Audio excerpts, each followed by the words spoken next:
Annie, a 33-year-old woman, wants to share a real-life experience. She was the only girl among three siblings and married her current husband against her dad's approval due to concerns about living with in-laws and caring for her supposedly blind father-in-law. Despite her dad's objections, she moved from the West Coast to the East Coast to her husband's family home. Her dad didn't think highly of her mother-in-law or husband, but her mom encouraged her to follow her heart. Initially, her husband was kind, but over time, his kindness disappeared.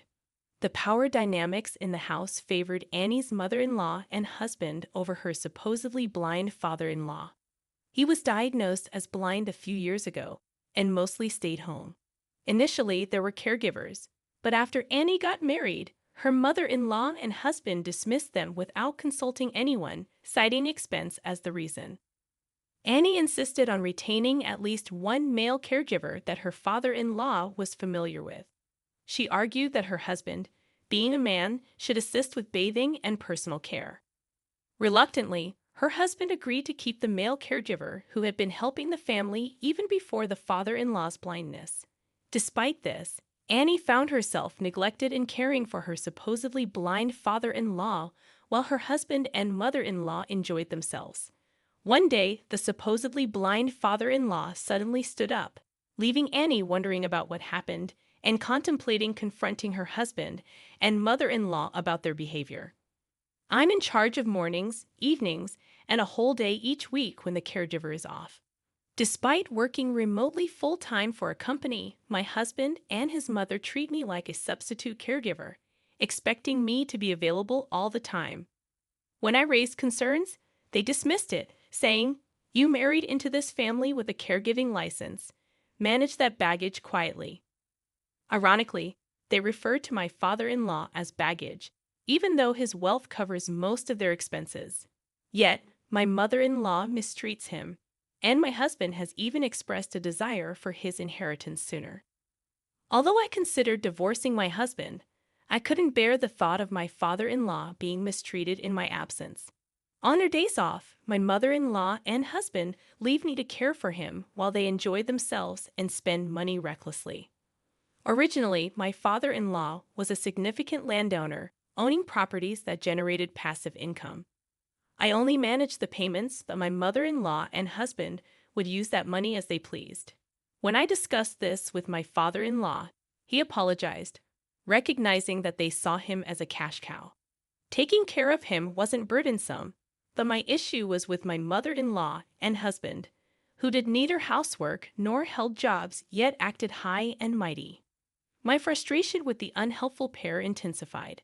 Then, out of the blue, my mother-in-law and husband announced a Caribbean trip for 2 to 3 weeks, leaving me with caregiving duties. They cheerfully packed a week in advance, instructing me not to do anything unnecessary during their absence. As they happily left, I finally had a moment to relax.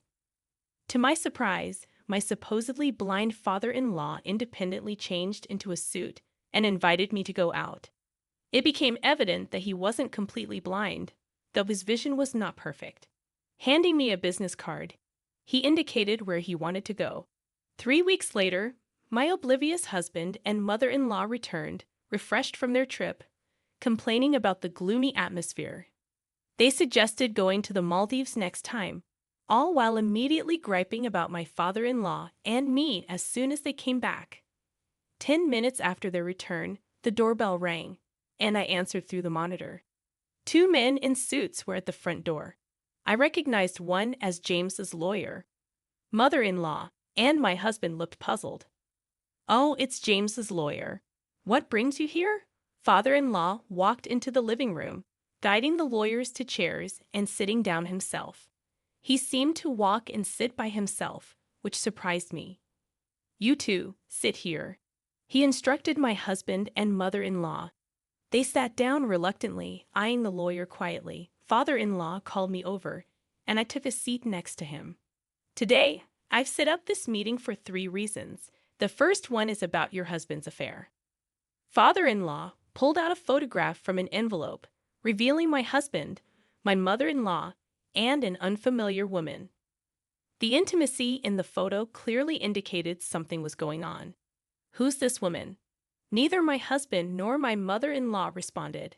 More photos emerged, showing my husband with his arm around the woman, enjoying her company, and entering a hotel. The photos, taken at different times and places, painted a clear picture of infidelity. I've known about your husband's infidelity since he married you. He didn't just go to the Caribbean with the two of you, did he? He was with her too. The evidence of his cheating was undeniable. Why? How did you? My husband seemed to believe he had gotten away with it. In truth, I hadn't noticed, as between work, household chores, and caregiving, I had little time to think about it. I had assumed he was having fun outings just with his mom. Do you have anything to say to her? My husband awkwardly glanced at me, then, breaking the tension, admitted, well, if we've been found out, so be it. Yes, you're just a caregiver to him. He has a new partner now, a so-called common-law wife, if you will. My mother-in-law laughed and remarked, is this true? Even when I directly confronted my husband, he could only mumble, oh well, without attempting to explain. We've recently rented a place for just the two of them. While they're enjoying their time, I stay alone in a hotel. Don't you think she makes a better wife for my son than you, who can't even spend time with him? According to my mother-in-law, this has been going on for over a year. If you wanted to do such a thing, you should have divorced me. Oh, I did think about letting him divorce you, but she doesn't want to take care of James. So what can we do?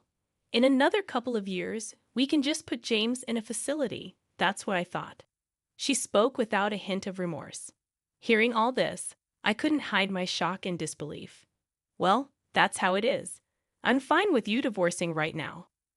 But since you'd be abandoning caregiving, don't expect any compensation in the divorce settlement. My sorrow turned to anger. Enough is enough. You can't just say whatever you want, playing with her life like it's some kind of game. Father-in-law jumped up with energy and yelled at the two of them. Husband and mother-in-law were taken aback. But you've been hiding something too. You can actually see, can't you? Otherwise, how could you walk around your room and sit down by yourself? Mother-in-law quickly retorted, that's right. You lied to us. Husband desperately tried to change the subject. It's not a lie. I did go blind, but it's partial blindness. I'm not completely blind. I've been undergoing treatments, and right now I'm at an intermediate stage. Why then did you pretend you can't see? Pretend you all assume it on your own. When I woke up one morning with bad eyesight, I went to the hospital with a home caregiver and returned in a wheelchair. It was you all who jumped to conclusions, making funny faces in front of me, thinking I couldn't see you. If you knew there was a misunderstanding, why didn't you correct us? That's not fair. The home caregiver tried to set things right, but I stopped her. I wanted to observe how things played out because it seemed like both of you were happy about my blindness. At those words, both my husband and mother-in-law looked away. It hadn't been a month since my father-in-law's blindness when I married my husband. All I knew was, my father was blind. I had assumed he was completely blind. Another topic is divorce. What my daughter-in-law and my son decide to do is up to my daughter-in-law. If needed, I can introduce you to a lawyer. However, the divorce I'm referring to isn't between the two of them. It's between you and me. Father-in-law directed his gaze straight at mother-in-law while discussing the idea of divorce. Divorce? Who even thinks about that? If we're going there, let's address the last issue. I want my money back. It turned out that father-in-law had been providing mother-in-law with a monthly living allowance. However, mother-in-law, assuming blind father-in-law wouldn't notice, had been tapping into other savings, particularly the inheritance left by my father-in-law's father.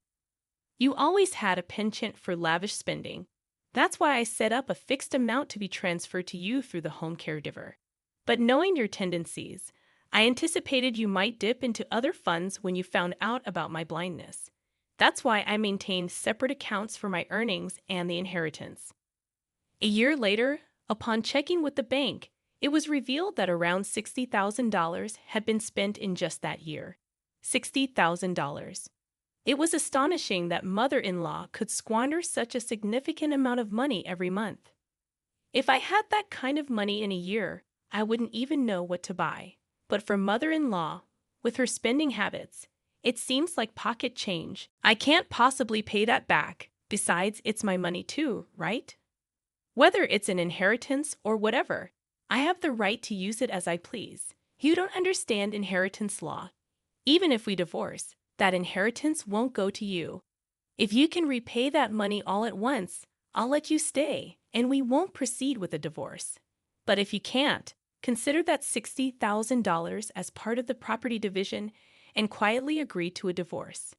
The real estate owned by father-in-law also originally came from his father's inheritance, making it exempt from being claimed by his wife, mother-in-law, in a property division. But Dad, I realize now how wrong I've been all this time. I want to change. Can you please forgive me for everything? The husband clung desperately to his father's feet. Daughter-in-law, what will you do? Do you still want to be with this lazy cheater? No, I've come to see the light. I realize how silly it was to put up with him just because I loved him. Can you recommend a lawyer? I'll be seeking compensation in the divorce proceedings and will be divorcing him. I lost all feelings for my husband and decided to demand compensation in the divorce proceedings. At the same time, I got a divorce application from a meticulous lawyer and signed it right there. Wait a second. I don't have the money to pay any compensation. You can start a part-time job or whatever and pay it back. I'll let you stay in this house for a while because of our son, daughter-in-law. Not because he's my son, but to keep an eye on him. My husband, tears in his eyes, apologized to me and signed the divorce application and the compensation agreement. Also, I want to give you a portion of my assets as a token of my gratitude and apology. I'd rather give it to you than to my son. He handed me a copy of his will. Wait, what is this? The original's with the lawyer. I can't give it to you now. When I pass away, the lawyer will contact you at that time. I want you to accept my assets. The will stated that a portion of his property and bank deposits would be inherited by me. I can't accept this. I'd only been with them for just over a year. I haven't done anything special to deserve this from father-in-law. No, that's not true. You stood by my side and tried to protect me even when the two of them said such terrible things, father-in-law said with a gentle smile. What? Why are you giving it to that young woman? I've been with you for many more years. Quiet. What have you done for me? From the moment we got married, you left all the household chores to the help. And weren't you the same with raising our son? It was me and the maids who looked after him when he was young. I know about your affairs and that you spent money on your lovers. It's shameful what you and our son have done. Even my husband appeared surprised at father-in-law's words. Wait, Mom said it was Dad who had the affair and that she raised me all by herself. What's going on? Mother-in-law looked nervous, her eyes darting around. Do you believe James over me? It was evident to everyone that mother-in-law was lying. While my husband was taken aback, this dispute unfolded between father-in-law and mother-in-law. The truth that my husband had an affair was undeniable, and there was little sympathy for him given his own transgressions. The conversation neared its conclusion. Mother-in-law was compelled to sign the divorce papers and instructed to pack her bags and leave without resistance. Mother-in-law exited the house, and on that day, father-in-law and mother-in-law officially divorced. As for the compensation for my husband's divorce proceedings, father-in-law settled it in a lump sum, believing it would be in my best interest. My husband would repay father-in-law. I packed my belongings to return to my parents' home and arranged for them to be shipped. In the spacious house, thanks to father-in-law, my husband resided on the second floor, confined to specific areas to avoid crossing paths with me. I managed to steer clear of them for an entire month. With everything settled, on the moving day, the intercom rang, and to my surprise, my parents appeared on the screen. As I opened the front door, my father was already shedding tears, and my mother greeted me with a smile. It turned out that father-in-law had generously covered the travel expenses and made all the arrangements, Even though I had only informed my parents of my decision to get a divorce, they were well aware of the challenging year I had endured. As it happened, my father had received a call from father-in-law about 6 months after my wedding. Father-in-law, being transparent about the situation, had said, "I'll take responsibility and address the issue. I'd appreciate it if you could wait a little longer before coming to get her." Having heard the full story from mother-in-law to husband to father-in-law, my father realized that simply instructing me to return wouldn't be convincing. Accepting claims of infidelity about someone you love, especially without evidence or valid reasons, is challenging. Therefore, he chose to trust father-in-law's judgment.